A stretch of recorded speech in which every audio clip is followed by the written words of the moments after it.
नमस्कार, आप सभी का मेरे YouTube चैनल मार्गदर्शन अकादमी पर मैं अनिल मिश्र एक बार फिर से बहुत स्वागत करता हूं। आप हमारे इस YouTube चैनल के नए व्यूवर्स हैं, चैनल सब्सक्राइब नहीं किए हुए हैं, कृपया चैनल सब्सक्राइब कर दीजिए, लाइक कर दीजिए, शेयर कर दीजिए, बेल प्रेस कर दीजिए, जिससे जब भी हम वीडियो डालें उसकी नोटिफिकेशन आपको तत्काल प्राप्त हो सके। इसमें देखिए शिक्षक भर्ती से रिलेटेड जानकारियों से भरा हुआ यह हमारा वीडियो है, जिसका आपके जीवन पर व्यापक असर पड़ेगा। इस वीडियो को आप पूरा देखिएगा। पहली चीज़ देखिए, सामाजिक विज्ञान का आपका शेड्यूल आ चुका है। आप इस बात को लेकर के परेशान हैं, तैयारी कैसे करें। मैं बताना चाहता हूँ, आपका कोई एक खंड अवश्य मजबूत होगा, चाहे वो इतिहास हो, चाहे राजनीति शास्त्र हो, जिसको नागरिक शास्त्र भी कहा जाता है इंटर में, और चाहे वो आपका भूगोल हो, चाहे वो अर्थशास्त्र हो। 4 खंड आपको पढ़ने होते हैं। हालांकि पढ़ना सभी होता है ना, लेकिन पेपर देते वक्त आपको सिर्फ केवल और केवल आपको सामाजिक विज्ञान में, यहाँ यूपी टीजीटी में ये सिस्टम है, कोई 2 करने होते हैं, ठीक है। तो इनमें से कोई एक खंड का कोई एक टॉपिक अच्छी तरह से तैयार कर लें। उसे तैयार करने का इसको जानते हैं कि आपको बेनिफिट मिलेगा। आप उसको तैयार करेंगे तो निश्चित तौर पे आप पूरी तरीके से जवाब दे पाएंगे। और आपसे पूछा क्या जाएगा, सबसे पहले तो आपसे यही पूछा जाएगा कि भैया आप ये बताइए आपकी क्वालिफ़िकेशन क्या है। तो ज़्यादा उड़िएगा नहीं, ज़्यादा बताने की आवश्यकता नहीं। आपने जो क्वालिफ़िकेशन फॉर्म में फिलअप की हुई है, अगर आप उसे बताना चाहते हो तो उससे सही। अगर आप पीजी नहीं बताना चाहते तो पीजी मत बताइएगा, उनके पास कोई डाटा नहीं रहता है, वो आपसे सिर्फ जानकारी हासिल करना चाहते हैं। और अगर आपसे ये पूछें कि आपके कितने प्रश्न हैं, बहुत से इंटरव्यू में पिछली बार पूछा गया आपके कितने प्रश्न हैं, तो आप प्रश्नों की संख्या भी मत बताइएगा, ठीक है। प्रश्नों की सही संख्या अगर आपने बता दी तो आपको उसका नुकसान उठाना पड़ेगा, याद रखिएगा। बहुत से ऐसे अभ्यर्थी जिन्होंने बताया कि हमसे प्रश्न पूछा गया, ऐसे वो अभ्यर्थी हैं जो व्यवस्था के अंतर्गत नहीं जाते हैं, है ना। निश्चित तौर पे उनसे अवश्य ये प्रश्न पूछ लिया जाता है ना। उनसे ये प्रश्न पूछ लिया जाता है कि भैया आपके कितने क्वेश्चन हैं, तो क्वेश्चन का उल्लेख कतई न करें। बोल दें सर हमें ध्यान नहीं है ना, तो इससे कोई बैड इफ़ेक्ट नहीं पड़ेगा। या आप न्यूनतम मेरिट बता दें, समझ रहे हैं ना। न्यूनतम मेरिट बताने का आपको ये फ़ायदा मिलेगा कि न्यूनतम मेरिट ये बताने का लाभ आपको ये मिलेगा कि आपको अधिक से अधिक नंबर मिल जाएंगे। क्यों, नंबर आपको दे दिए जाते हैं और उसके बाद में फिर पूरा गुणागणित होता है, ठीक है। कहने का मतलब ये कि कभी भी अपने अंकों का उल्लेख न करें, प्रश्नों का उल्लेख न करें, हमारा इतना प्रश्न है। बहुत लोग वाहवाही में बता देते थे कि हमारा भाई इतना प्रश्न है, और फिर आपको नंबर भी उसी हिसाब से मिल जाते हैं ना। तो ऐसी गलतियां न करें। हिंदी में भी ऐसा हुआ है, संस्कृत में भी ऐसा हुआ है, ठीक है। इसके अतिरिक्त आपसे यह बताना चाहेंगे कि सामाजिक विज्ञान में कोई एक विशेष टॉपिक आप ज़रूर तैयार करके रखें। चाहे वो आप प्राचीन इतिहास से तैयार कर लें, चाहे मध्यकालीन से तैयार कर लें, चाहे आप आधुनिक इतिहास से तैयार कर लें। कोई एक टॉपिक जिस पे कि आपसे फिर पूछा जाएगा कि आप क्या आज अच्छा पढ़ के आए हैं, है ना।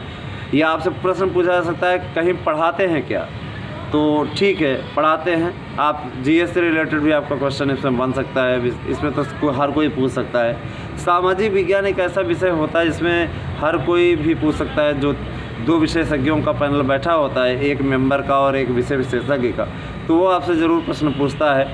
दोनों ही आपसे प्रश्न पूछेंगे, उसका उत्तर आपको देना रहता है, ठीक है। मैं ये कहना चाहता हूँ सामाजिक विज्ञान विषय के लिए जो मेरिट जाने की है, मेरिट के बारे में मैंने आपको बहुत कुछ बता दिया है। उसका विशेष विवरण भी एक वीडियो में आपको दे दिया जाएगा। अभी यहाँ पे हम चर्चा कर रहे हैं क्या पूछा जाएगा, कैसे आपको करना है, और कुछ शैक्षिक समाचार भी इसमें शामिल किए हुए हैं, उनको ज़रूर देखिएगा।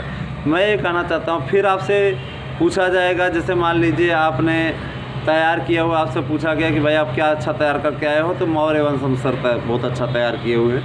तो आपसे पूछ लेंगे मौर्य वंश का संस्थापक कौन था, है ना।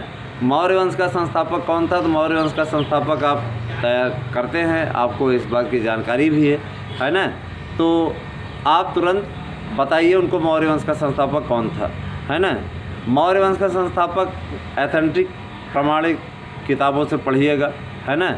निश्चित तौर पे चंद्रगुप्त मौर्य को मौर्य वंश का संस्थापक कहा जाता है ना। मौर्य वंश की स्थापना चंद्रगुप्त मौर्य ने की थी, है ना। चाणक्य के साथ में मिलकर के नंदवंश का विनाश करने के पश्चात, है ना।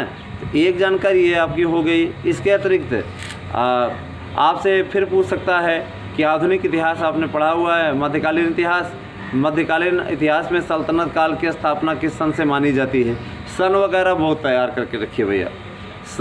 सल्तनत काल की स्थापना किस सन से मानी जाती है? तो सल्तनत काल आपका 1206 ईस्वी से स्टार्ट होता है ना। वहाँ से स्टार्ट होकर के आपका पूरा मुग़ल काल तक जो चलता है सब सल्तनत काल ही है ना। का कारण ये कि मैं आपसे ये बताना चाहता हूँ, सल्तनत काल से भी बहुत प्रश्न बनते हैं, है ना। इसके अलावा आपसे क्रम पूछ सकता है, बाबर, हुमायूं, शेर शाह, ये सब पूरा मतलब बाबर, हुमायूं, फिर मुग़ल वंश को छोड़ दीजिए, इधर सूर्यवंश आ जाता है ना। इसके अलावा जितने हैं आपसे पूछ सकता है, क्रम से लगाइए, कौन किसका पिता था, कौन किसका पुत्र था। इस प्रकार से आप उसे क्रम पे भी बनाने के लिए कह सकते हैं, है ना। बहुत से अभ्यर्थी ऐसे हैं जो बताते हैं किस प्रकार का उनके साथ हुआ है। तो इन सब चीज़ों को तैयार करने, कहने का मतलब ये है कि एक टॉपिक आप तैयार कर लें, है ना। एक टॉपिक आप विशेष रूप से पढ़ लें जिस पे कि आपको ज्ञान हो जाए। जैसे आपसे पूछ सकता है कि वर्तमान प्रधानमंत्री नरेंद्र मोदी और जो भारत के प्रथम प्रधानमंत्री पंडित जवाहरलाल नेहरू थे, ये पूछा गया था प्रश्न, उनके बीच में एक समानता क्या है? तो आप इसका उत्तर बता सकते हैं कि सर इनके बीच में ये समानता है कि उन्होंने योजना आयोग की स्थापना की थी नेहरू जी ने, और नरेंद्र मोदी ने नीति आयोग की स्थापना की। यही एक समानता है, बाकी वो कब के और ये कब के, ये अभी के, है ना। तो दोनों में कहाँ पे समानता आ गई है? दूसरी चीज़ ये तो आपके लिए जैसे आपको मान लीजिए कोई प्रश्न नहीं मालूम है तो उनके लिए आप स्पष्टता मना कर दीजिए, सॉरी सर ऐसा बोलिए। ये नहीं कि आप गलत उत्तर देने लगें, अपने से विद्वता मत करिए, है ना। गलत उत्तर का बैड इफेक्ट पड़ता है, इस कारण से आप उत्तर वही दीजिए जो आपको मालूम हो।